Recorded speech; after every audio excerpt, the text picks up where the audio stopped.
Hello दोस्तों, स्वागत है आप सभी का अपने यूट्यूब चैनल एजुकेशन योरसेल्फ पर। आज हम लोग पढ़ने वाले हैं विकास की अवस्थाएं। विकास की अवस्थाएं कौन कौन सी होती है। आपको पहली वीडियो मैंने पढ़ाया था विकास की अवस्था में शैशवावस्था पढ़ाया था, बाल्य अवस्था पढ़ाया था। बाल्य अवस्था में आपकी दो अवस्थाएं, पूर्व और उत्तर बाल्य अवस्था। इसके बाद आपको आज पढ़ना है किशोरावस्था। किशोरावस्था क्या है, किशोरावस्था की एज क्या होती है। किशोरावस्था की जो एज होती है वो होती है 12 से 18 साल। और अलग अलग मनोवैज्ञानिक ने अलग अलग एज भी बताई है। तो जो किशोरावस्था है, स्टेज ऑफ डेवलपमेंट, किशोरावस्था में मानव जीवन के विकास की प्रक्रिया में किशोरावस्था का क्या होता है, महत्वपूर्ण स्थान होता है। महत्वपूर्ण स्थान क्यों होता है, क्योंकि इस अवस्था में जब बालक 12 से 18 साल का होता है, इस बीच में उसके तूफान एवं संवेगी, जो ये दो शब्द हैं आपके, तूफान और संवेगों की अवस्था कहा जाता है। क्योंकि इस टाइम बालक के मन में जो उसके संवेग होते हैं वो बहुत ज्यादा कार्यशील होते हैं, मतलब क्रियाशील होते हैं, कार्य कर रहे होते हैं। कि बालक को अपने फ्यूचर की चिंता होती है कि मुझे कौन सी कार्य करनी चाहिए। पढ़ाई में उसने हाई स्कूल किया या इंटर किया, इसके बाद में उसे टेंशन होती है कि मैं अपना करियर किस में बनाऊं। अपने घर में हर किसी के बिहेवियर अलग अलग से, जो उसके पास मतलब उसके जो संवेग होते हैं अति क्रियाशील हो रहे होते हैं। यदि उसको सही गाइडलाइन नहीं मिलता तो कई बार बालक क्या होते हैं, गलत मार्ग में भी चले जाते हैं। इसलिए इसे संवेगों की अवस्था भी कहा जाता है। इस अवस्था में विडंबना यह होती है, जो बालक होता है उसके अंदर विडंबना यह होती है कि मैं कौन से कार्य में जो मैं कर रहा हूँ ये कार्य सही है या नहीं सही है। लेकिन जब बालक ये सोचता है किशोरावस्था में कि मैं जो कर रहा हूँ केवल वही सही है, अगर उसको रोको या टोको तो क्या होता है, बालक के मन में संवेग जो होते हैं, तो का गुस्सा ज्यादा आ जाए अचानक से, जो संवेग उनकी तीव्रता जो होती है वो बहुत अधिक होती है। इस टाइम बालक स्वयं को क्या मानने लगता है, बालक स्वयं को बड़ा समझने लगता है। और जो बड़े लोग होते हैं, आपकी फैमिली में भी देखा होगा कि घर पे रहते हैं कई लोग, तो सोचते हैं जब 12 से 18 साल के एज का बच्चा है तो उसे अपने अकॉर्डिंग समझा रहे होते कि आप ये कर लीजिए, इस पर फोकस करिए, करियर इस पर बनाइए। लेकिन बालक क्या होता है, वो सोचता है जो मुझे पसंद है मैं करूंगा वही। तो यहाँ पर इस सेंटेंस का मतलब है जो बड़े उसे क्या होते हैं, उसे छोटा समझ रहे होते हैं। लेकिन जो बालक है वो स्वयं को क्या सोचता है कि अब मैं 12 से 18 साल के बीच का हो गया, अब अपने निर्णय में स्वयं ले सकता हूँ। कुछ इंपॉर्टेंट पॉइंट है आपके ये एग्जाम की दृष्टि से। जो बाल अध्ययन का आंदोलन का जनक है ये किसे कहा जाता है, ये आपका कहा जाता है स्टेनले हॉल को। स्टेनले हॉल कहाँ के रहने वाले थे, स्टेनले हॉल अमेरिका के निवासी थे। किशोरावस्था पर सबसे पहले अध्ययन किसने किया था, तो हमारा आंसर हो जाएगा स्टेनले हॉल ने किया था। इसके बाद फिर हमारा ये क्वेश्चन ऐसे आ सकता है, किशोरावस्था पर सबसे अधिक समय तक अध्ययन किसने किया था, तो सबसे अधिक समय तक अध्ययन किसने किया था, इसका भी हमारा आंसर स्टेनले हॉल हो जाएगा। फिर आ जाएगा किशोरावस्था नामक पुस्तक लिखने वाले मनोवैज्ञानिक कौन है, तो सबसे पुस्तक किसने लिखी है, ये भी इसका आंसर हो जाएगा हमारा स्टेनले हॉल।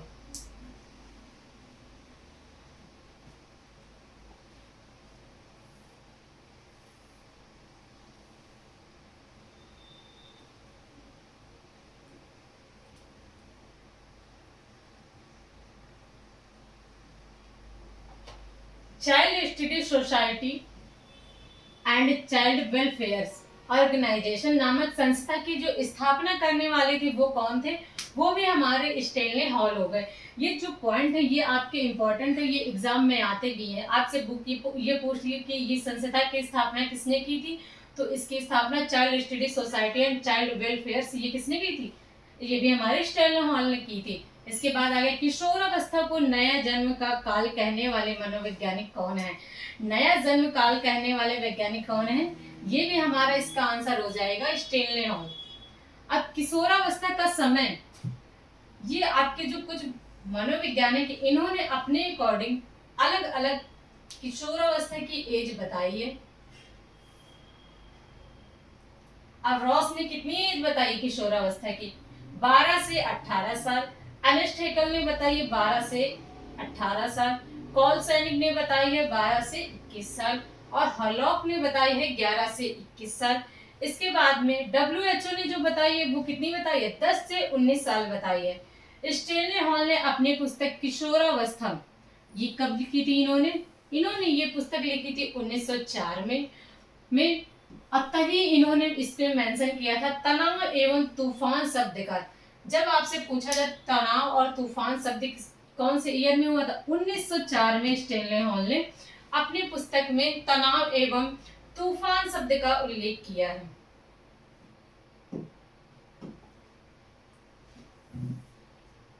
फिर हम लोग पढ़ने वाले हैं किशोरावस्था की मुख्य विशेषताएं।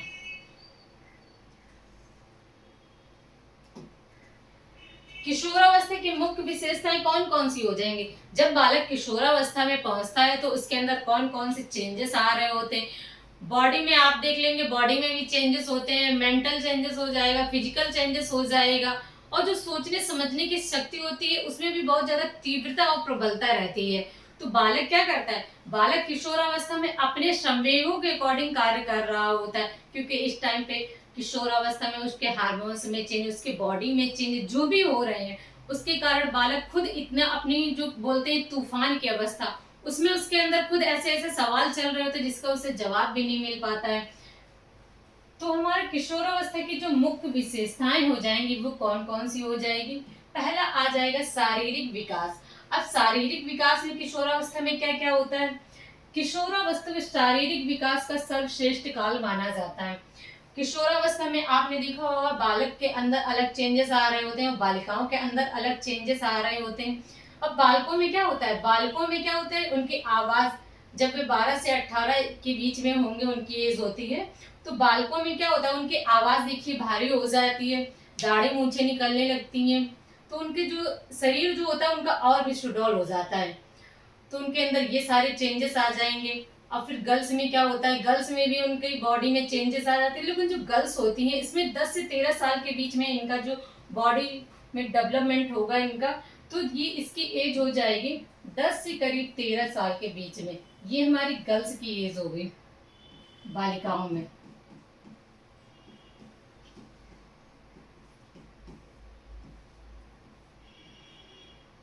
और बालकों में समथिंग 14 से या 18 साल के बीच में इनमें हो जाएगा, जैसे आवाज का यहाँ पर क्या हो जाएगा? भारी होना।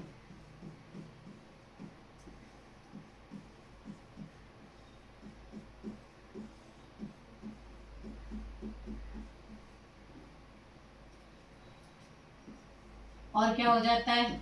इनकी दाढ़ी और मूछें यहाँ पर निकलने लगती हैं।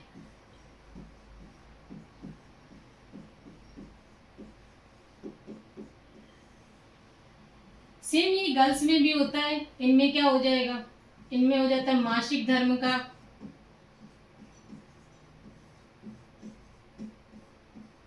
मासिक धर्म का होना हो जाएगा। और शारीरिक विकास,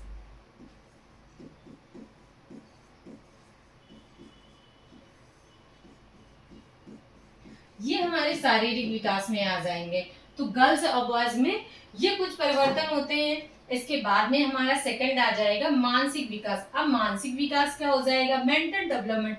बालक के मस्तिष्क का लगभग कितनी सभी दिशाओं में, अब यहाँ पे सभी दिशाओं में क्या हो रहा होता है? विकास हो रहा होता है। इसमें बुद्धि का अधिकतम, जो हम इनकी बुद्धि होती है किशोरावस्था में 12 से 18 के बीच में, तो बहुत ज्यादा कार्य कर रही होती है। जैसा कि बताया आपको कि इसमें बालक के अंदर क्या होगा? अपने फ्यूचर की चिंता हो जाएगी, मुझे अब क्या करना चाहिए, और सोचने समझने का, तर्क करने की, मतलब उनके सामने कोई भी जो प्रॉब्लम आ रही है उसको सॉल्व करने की जो उनके अंदर शक्ति होती है, वहां पे अब तीव्रता आने लगी है। अब बालक क्या सोचेगा कि मेरे अंदर जितनी भी प्रॉब्लम है उसका सोल्यूशन मैं अपने आप से कर लूं, चाहे वो चीजें गलत हो तब भी वो सोचेगा मैं इनको करूं, अगर उसे कोई बताने वाला नहीं। और बच्चे इस टाइम क्या सोच रहे होते? जो मैं कर रहा हूँ वही सही है।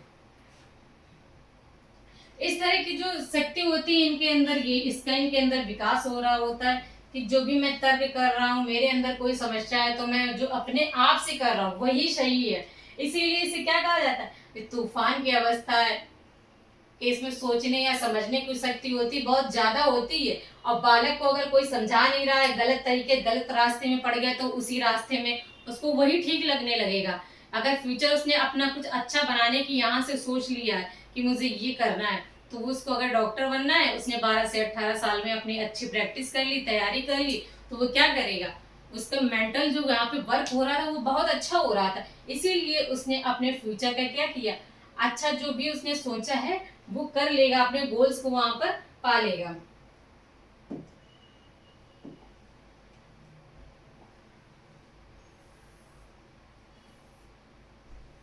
अब बात आ जा रही है किशोरावस्था में घनिष्ठ व व्यक्तिगत। तो घनिष्ठ व व्यक्तिगत क्या हो जाएगा, घनिष्ठ और व्यक्तिगत भिन्नता उत्तर किशोरावस्था की विशेषता होती है। आप लोगों ने देखा होगा, हम लोग भी किशोरावस्था से गुजरे हैं। जब हमारी एज 12 से 18 साल के बीच में हो रही थी तो हम लोग क्या, कुछ हम लोगों ने ऐसे फ्रेंड बनाए थे जिनका क्या, जो आज भी हमारे कांटेक्ट में है, और हम उनसे क्या करते हैं, अपनी सारी बातें आज भी शेयर कर लेते हैं। तो जो इस टाइम पे मित्रता होती है वो बहुत कैसी होती है, घनिष्ठ होती है। अब इसके बाद में आ जाएगा व्यवहार में भिन्नता, डिफरेंस इन बिहेवियर। किशोर में आवेगों और संवेगों की क्या होती है, यहाँ पर बहुत ज्यादा प्रबलता होती है।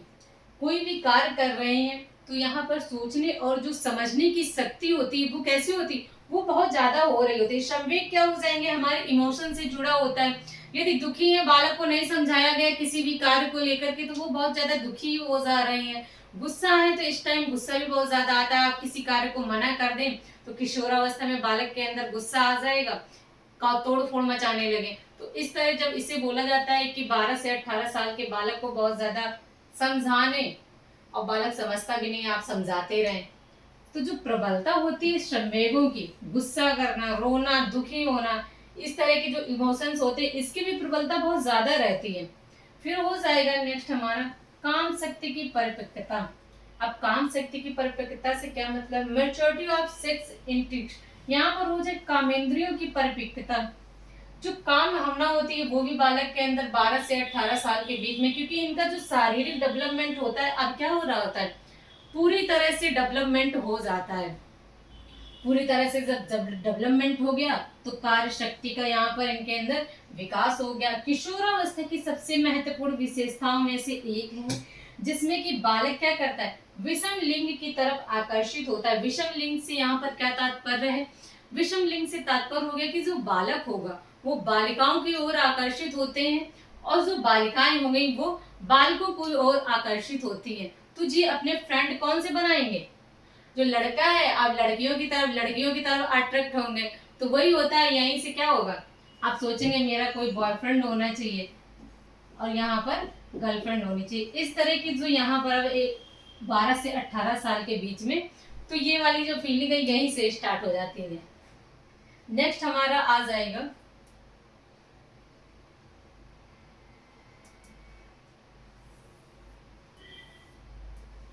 अपराध की प्रवृत्तियों का विकास। अब अपराध की प्रवृत्तियों का विकास से क्या मतलब है, जैसा आपको बताया कि बालक की जो प्रवृत्तियां होती हैं वो कैसी होती हैं, बहुत ज्यादा यहाँ पर संवेग, इमोशंस, प्रबलता, तर्क शक्ति, मानसिक, जितने भी कारण बहुत ज्यादा हो रहे हैं। जब उसके अंदर ये सारी चीजें ज्यादा हो रही हैं तो हमने आसपास देखा है बालक क्या करते हैं, गलत संगति में। घर तो बहुत अच्छा है, सोसाइटी तो बहुत अच्छी है, लेकिन बालक के जो फ्रेंड्स हैं वो कैसे हैं, उनका ग्रुप जो है चोरों की संगति का है। तो बालक यहाँ पे क्या करना, अब बालक सोचेगा कि हमें जो चीजें नहीं मिल रही हैं हमारे दोस्तों को कैसे मिल रही हैं। तो उन्होंने देखा कि बालकों का जो ग्रुप है अगर चोरी करने वाला है तो बालक एक दिन नहीं करेगा, 2 दिन नहीं करेगा, लेकिन तीसरे दिन वो ऑटोमेटिक उन्हीं की जैसे बिहेवियर करने लगेगा। अब यहाँ पर जब बात आ गई अपराधियों की प्रवृत्ति का विकास, तो क्या हो जाता है, जब बालक को कोई चीजें, व्यक्ति जो उसकी जरूरतें अगर वो नहीं मिल रही हैं तो यहाँ पर जो संवेगों की तीव्रता होती है वो बहुत ज्यादा होती है। यहीं से बालक अपराध की प्रवृत्ति में भी जाने लगता है।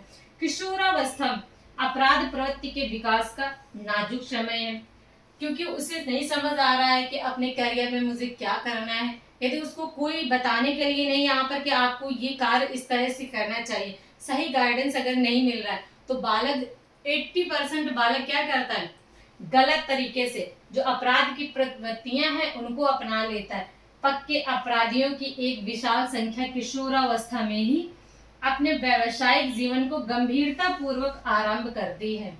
जैसी उनकी संगति होगी उसी प्रकार से बालक क्या करता है, अपना भी विकास कर रहा होता। इसीलिए बताया गया है कि बालकों को क्या करना चाहिए जब भी वो किशोरावस्था में, वो बहुत ज्यादा उनके लिए एकदम ध्यान रखना चाहिए कि वो कब आ रहे हैं, कब जा रहे हैं, कैसी चीजें कर रहे हैं, उन्हें किस चीज की जरूरत है। और सबसे ज्यादा होता है उनकी जो मेंटालिटी है उसको उनको देखते रहना है कि किस तरह से उनके अंदर ख्याल आ रहा है, उनको किस तरह से फ्यूचर सेट करना है। तो किशोरावस्था में ये जो कुछ इंपॉर्टेंट पॉइंट थे एग्जाम की दृष्टि से, ये पूरे आपके एग्जाम में जो है स्टेनली हॉल वाला जो आपको बताया गया है, यहाँ से काफी सारे आपके क्वेश्चन आ जाते हैं। ये पूरे यहाँ से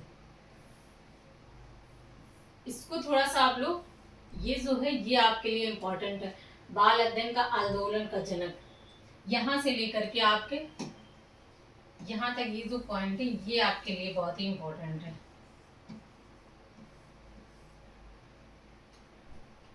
thank you class. Next class में हम लोग और आगे पढ़ने वाले हैं विकास के जो आपके आगे सिद्धांत। तो हम लोग आगे क्लास में पढ़ने वाले हैं विकास के सिद्धांत। Thank you class. लाइक करिए, सब्सक्राइब करिए।